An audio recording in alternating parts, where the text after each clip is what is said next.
Good morning and happy Friday. We are on to part 7 today, collateral damage. And y'all, this one hits really hard. It's a heavy one and it's very personal to me. So here we go. We often talk about diagnoses. We talk about scans. We talk about reports. We talk about words like mild, stable, unchanged. What we don't talk about is collateral damage. Chronic illness does not stay neatly contained within one body part.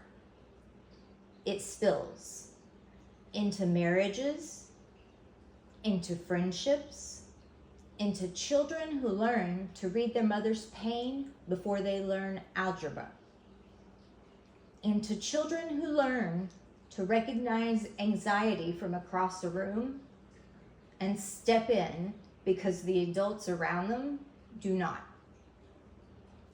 into family dynamics that slowly shift, crack, and sometimes crumble under the weight of what cannot be seen. When illness is visible, a cast, a scar, a wheelchair, compassion tends to follow. When it is invisible, people begin to question. And when medical language reduces suffering to words like minor or variant, those words echo far beyond the exam room. They become permission for others to doubt. Collateral damage looks like a husband who no longer knows what to believe, children who quietly learn to carry more, a woman who was once strong and capable, now measuring her life in spoons and survival. Collateral damage is not just physical decline, it is relational erosion. It is the shift from how can I help you to when will you get better? It is the loneliness of being in pain while also having to defend the existence of that pain. Collateral damage also appears in places few people expect. In friendships once considered unshakable. In relationships built over years that begin to fracture under the weight of misunderstanding. Sometimes those closest to us believe they understand our experience because they know us well. Yet familiarity is not the same as understanding. When people are not present for the hardest moments, assumptions often fill the spaces where questions should have been asked. Conclusions are reached, stories are formed, decisions are made, and sometimes safety concerns go unnoticed because someone believes they already know the full story. Other times, words become distorted through frustration, fear, or misunderstanding. Conversations are repeated without context. Intentions become misrepresented. And a person already carrying the burden of illness finds themselves carrying the burden of defending their character as well. There is no chart for a friendship that quietly disappeared. No scan reveals the grief of being misunderstood, and no treatment plan for the loss that comes from realizing someone you loved never truly understood what it was you were facing. Yet these wounds are real, and they deserve to be acknowledged. No one chooses this. No one wakes up and decides, today I will become a burden. Today I will disrupt my family. Today, I will lose pieces of myself. Illness chooses, and the ripple spreads, and the cracks deepen. And yet, even here, there is something deeper than damage. There is faith. There is hope.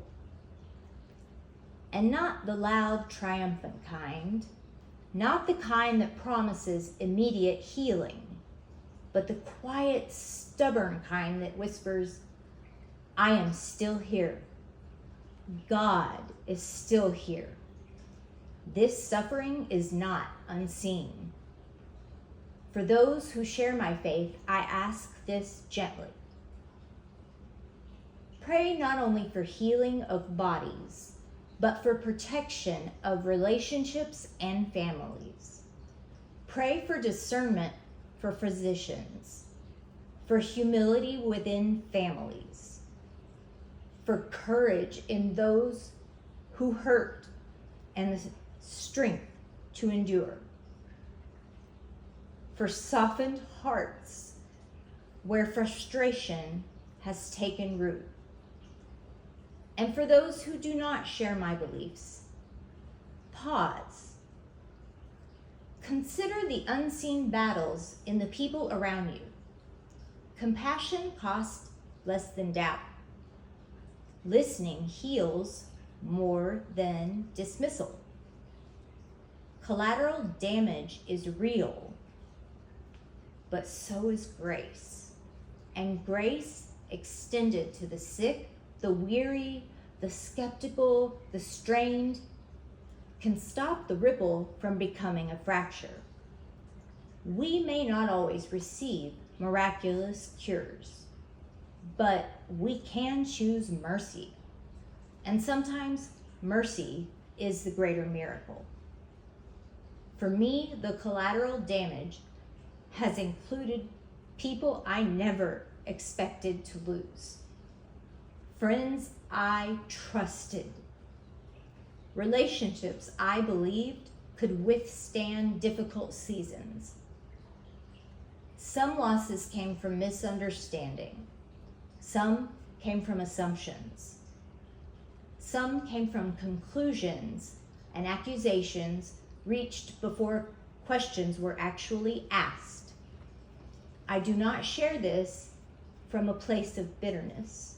I share it because it is part of the reality of chronic illness that is rarely discussed. The grief of becoming misunderstood by strangers is painful, but the grief of being misunderstood by people you love and trust is something else entirely. And those losses leave marks that no scan can detect and no medical record will ever reflect. Yet they are real and they matter. We need to remember the human in healthcare. Just a nurse writing from a patient's chair.